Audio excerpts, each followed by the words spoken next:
This short Bible study tidbit is presented by Mary Alta, a member of New Hope Community Church. We saw some of the events of the second woe. More are yet to come. But for now, John is given a respite from tribulation events to see something else taking place on earth. But it is brought to earth by an angel. This is a strong angel, clothed with a cloud, and the rainbow was upon his head, and his face was like the sun, and his feet like pillars of fire. He had a little open book in his hand, and he placed his right foot on the sea, and his left on the land. Then he cried out with a loud voice, like a lion roars, and when he did, the 7 peals of thunder uttered their voices. John was going to write down what the 7 peals of thunder uttered, but a voice from heaven told him to seal up the things which the 7 peals of thunder have spoken, and do not write them. The angel with the little book in his hand lifted up his right hand to heaven, and swore by him who lives forever and ever, who created heaven and the things in it, and the earth and the things in it, and the sea and the things in it, that there will be delay no longer. He goes on to say that in the days of the voice of the 7th angel, when he is about to sound, then the mystery of God is finished, as he preached to his servants the prophets. The voice from heaven then tells John to go, take the book which is open in the hand of the angel who stands on the sea and on the land. John did so, and the angel said to him, "Take it and eat it. It will make your stomach bitter, but in your mouth it will be sweet as honey." John took it, ate it, and wrote about it this way: "In my mouth it was sweet as honey, and when I had eaten it, my stomach was made bitter." After that, John was told by them, "You must prophesy again concerning many peoples and nations and tongues and kings."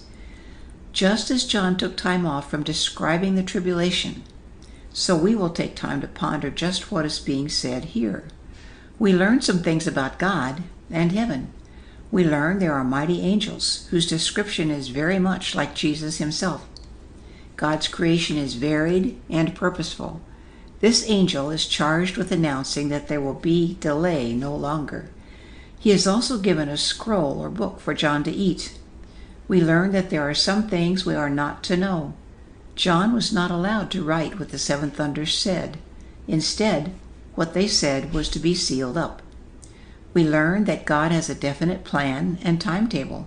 Specifically, the sounding of the 7th trumpet will bring an end to the mystery of God. In short, the sounding of the 7th trumpet will make known what God has been saying through the prophets throughout the ages concerning the full revelation of his Son, Jesus Christ, and the end of the age. Concerning the scroll or book, as John ate the book, there was a further description about it.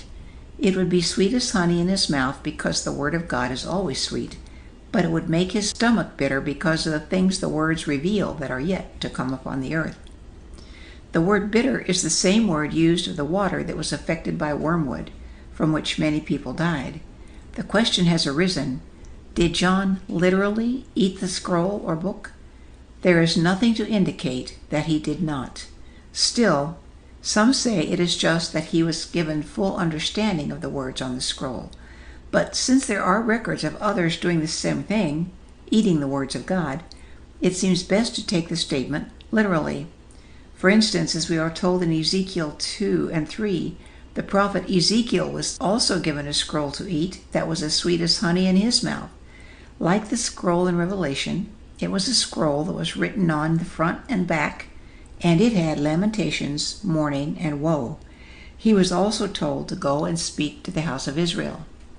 And these things show us that the God of the Old Testament is the same as the God of the New Testament.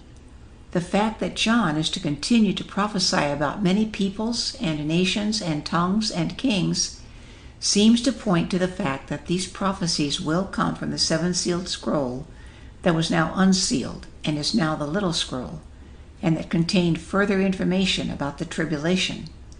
This is what John continued to tell us, after all. The things taking place are still in the first half of the tribulation. As has been told us, it is not until the sounding of the 7th trumpet that all will be revealed and completed. Remember, this is still the second woe. A third is yet to come. Even so, the worst is not happening yet. The seventh trumpet has not been sounded. John must really be in a state of awe and wonder as he waits to see what will happen next. That pretty much describes us too, as we wait, and as we just keep reading. Thank you for sharing this time with me. Have a blessed day.